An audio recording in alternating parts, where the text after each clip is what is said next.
নাচো নাচো নাচো নাচো নাচো তেরি।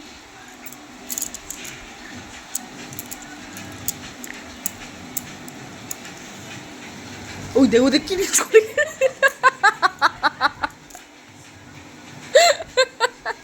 নেওয়ার টেকনিকটা হেভি লাগলো।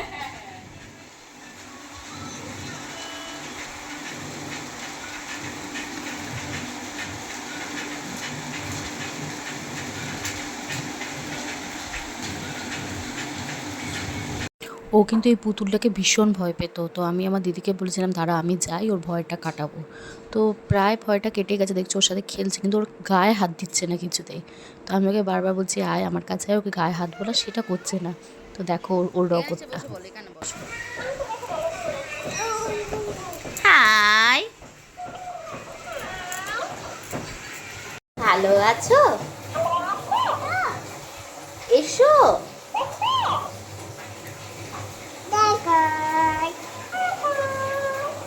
বসো।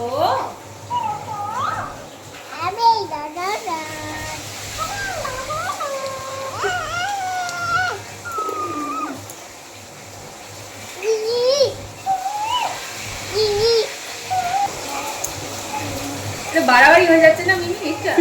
কথা বলছি ঠিক আছে, তুমি কি এরকম করবে আমার সাথে?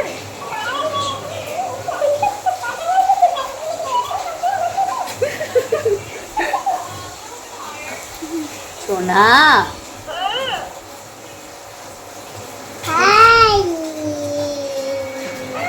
তো দেখতেই পাচ্ছ ও কিন্তু আমার কোলে বসেই যা কারুকার্য করছে, ওর কিন্তু সামনে যাচ্ছে না। আর ওর সামনে ওইটা আনলেই কিন্তু ওইটা চট করে ভয় পেয়ে যাচ্ছে। কিন্তু তাও অনেকটা ভয় ওর কেটে গেছে, কারণ আগে যতটা ভয় পেত তো এখন অতটা ভয় পায় না। তো আমি আমার দিদিকে বলছিলাম দাঁড়া আমি যাই ওখানে, ওর একটু ভয়টা কাটাবো, কারণ সব জিনিসেই ভয়টা কাটিয়ে দেওয়া ভালো, ওখানে এত ভয় পাওয়া ভালো না। তো ওকে সত্যিকারে ওর ওখান থেকে এসে আমি খুব ওকে মিস করছি। মানে এত মিষ্টি, এত না ওর সাথে মানে আমাদের সময় কেটেই গেছে, মানে আমাদের মানে এই মানে ওর রগত দেখতে দেখতে আমাদের সময় কেটে যাচ্ছে। আর তার সেদিন আমার খুব শরীর খারাপও ছিল, তো খুব একটা ভালো ছিল না শরীরটা আমার। তো ওর জন্য সেদিন আমাদের অমৃতসরের লাস্ট ডে ছিল। তো ওর জন্য আর কি করব, তো গেছি ঘুরতে, তো একটু না ঘুরতে গেলে হয় বলো। আর ওর জন্য শরীর যতই খারাপ হোক তাও আমি গেছিলাম। তো আমি অভিষেক, দেখতে পাচ্ছ আমার অত এনার্জি ছিলই না, ওই ভিডিও করছিল। আমি অভিষেক আর আমার দিদি জামাইবাবু পুচকু, আমরা 5 জন মিলেই ঘুরতে গেছিলাম। তো এইটা মনে হয় কোনো মিউজিয়াম হবে, ঠিক আমার মনে পড়ছে না যে এটা কি। এটা আমরা দেখতে পারিনি কারণ ওটা যে টাইমে ছিল সেই টাইমটায় আমরা পার হয়ে গেছিলো বলে ওইটা বন্ধ হয়ে গেছিলো। তো আমরা এর ভেতর দিয়েই যাচ্ছিলাম, কিন্তু দেখো কি সুন্দর সুন্দর, মানে এর নিচ দিয়ে আমরা যাচ্ছি, এত সুন্দর লাগছিল না, বেশ ভালো লাগছিলো। আর আমি চুড়িদার পরেছিলাম কারণ যেহেতু সেদিনই আমরা স্বর্ণ মন্দির গেছিলাম, তাই আমি চুড়িদার পরে নিয়েছিলাম। তো ভিউটা দেখো খুব সুন্দর লাগছিলো আমার। আর শরীরটা খারাপ ছিল ঠিকই, কিন্তু মনটা খুব ভালোও লাগছিলো এখানে এসে। তো তারপর বাদবাকি আমার ব্লগগুলো আমার জামাইবাবুই করছিল নিজেই নিয়ে। তো ভালোই লাগছিলো যে সবাই আমার ব্লগ মানে আমার ভিডিও করাটাকে যে সাপোর্ট করছে। তো দেখতেই পাবে যে রাহুল দাও এখানে ব্লগ করছে, তো দেখতে থাকো। বাঙালিতে না পাঞ্জাবি? এখন আমরা হচ্ছি অমৃতসরের স্বর্ণ মন্দিরে। এটা হচ্ছে পাথওয়ে, যে এটা টুয়ার্ডস স্বর্ণ মন্দির। আর এটা হচ্ছে এই যে এইটা পার্কিং এরিয়া। আর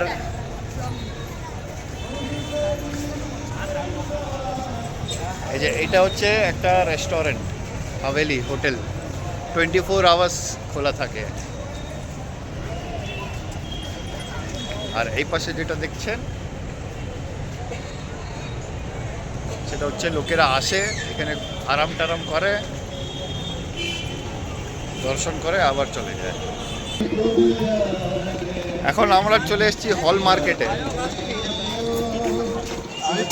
এটা হচ্ছে যে সায়নী, আপনাদের ইউটিউবার। আর এই যে এই পাশটায়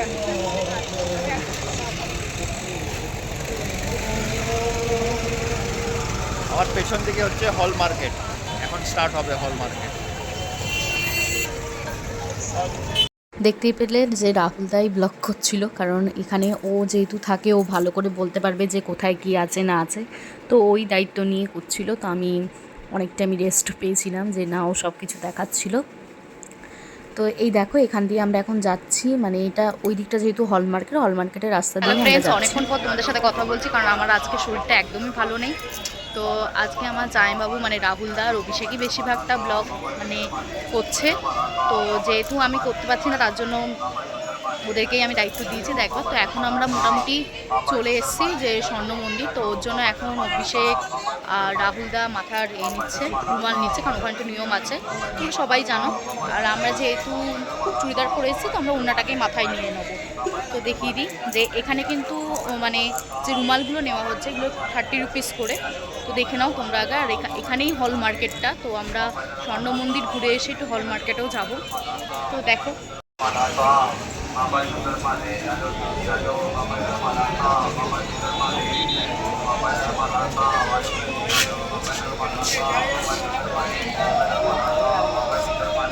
কেনা হয়ে গেছে, এখন যাই ওইদিকে। শরীরটা সত্যি খুব উইক লাগছে, কারণ ট্রেনে অতক্ষণ আমরা ট্রাভেল করেছি। আমি তো ফার্স্ট টাইম এতটা ট্রাভেল করেছিলাম, তো কোনোদিন এতটা ট্রাভেল করি না। তো ওর জন্যই ফার্স্ট টাইম একটু শরীরটা খারাপও লাগছে। তো ঠিক আছে, চলো দেখতে থাকো। শরীর খারাপ হলে তো হবে না, ওখানে সবার সাথে এসে আনন্দও করতে হবে। কারণ আমি যদি এখন শরীর খারাপে বসে যাই, তাহলে ওদেরও মন খারাপ হয়ে যাবে। আর আমার পাশে দেখছো গোলগাপ্পা, তো এখানে গোলগাপ্পা বা কি একটা বলে, তো আমি জানি না খেতে পারবো কি না। যদি খাই তোমাদের সাথে শেয়ার করবো যে টেস্টটা কেমন। তো চলো।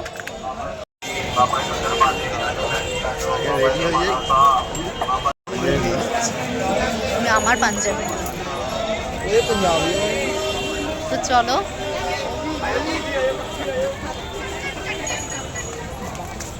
এখানকার কুকুরগুলো তাগড়া তাগড়া, বেশ প্রোটিনওয়ালা কুকুর, আমাদের কলকাতা কুকুরগুলোর মতো না। চলো দেখাই কেমন লাগছে।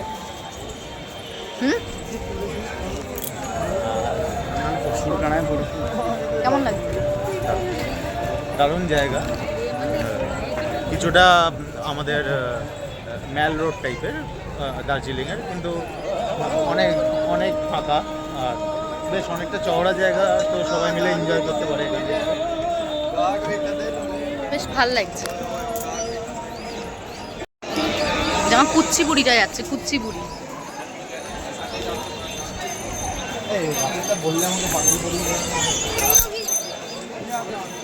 যে আমাদের গাইড আকুটু কুটুস, এই দিদি, এই দিদি।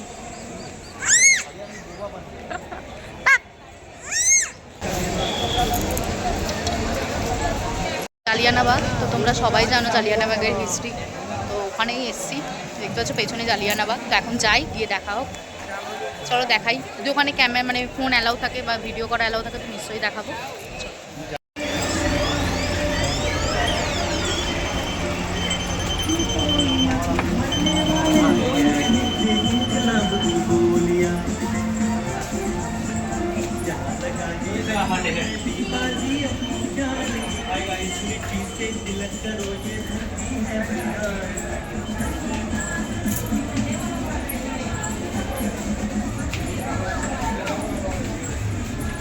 চলো চলো পিছিয়ে চলো।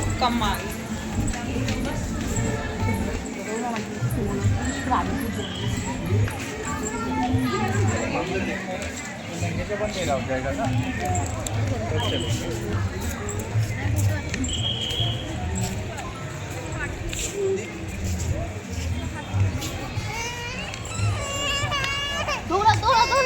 জালিয়ানাবাগ হলো একটা হিস্টোরিক্যাল প্লেস।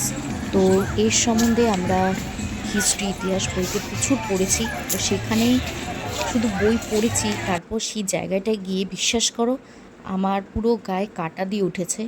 কারণ কত কত ব্রিটিশেরা কত কত মানুষদের উপর অত্যাচার করেছে, তো তারই প্রমাণ আমি দেখতে পাচ্ছি। কত ইন্ডিয়ান মানুষ, মানে হাজার হাজার মানুষের বেশি, তার বেশি হবে, কত মানুষ মারা গেছে।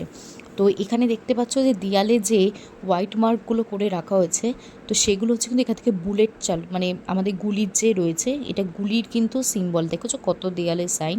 তো এখানে কত কত গুলি চলেছে বুঝতেই পারছো তোমরা। আর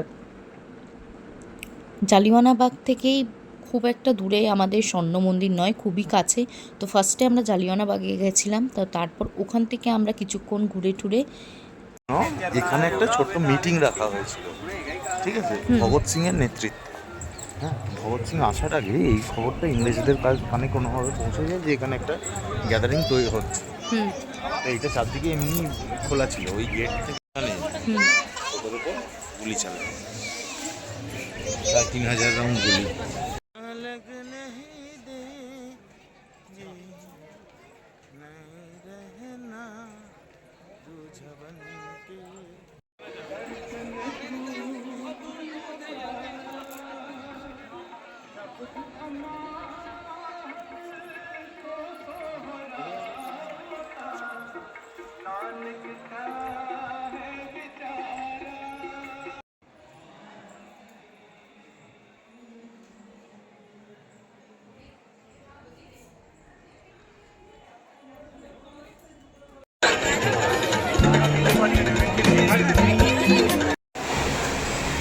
খাও খাও খাও।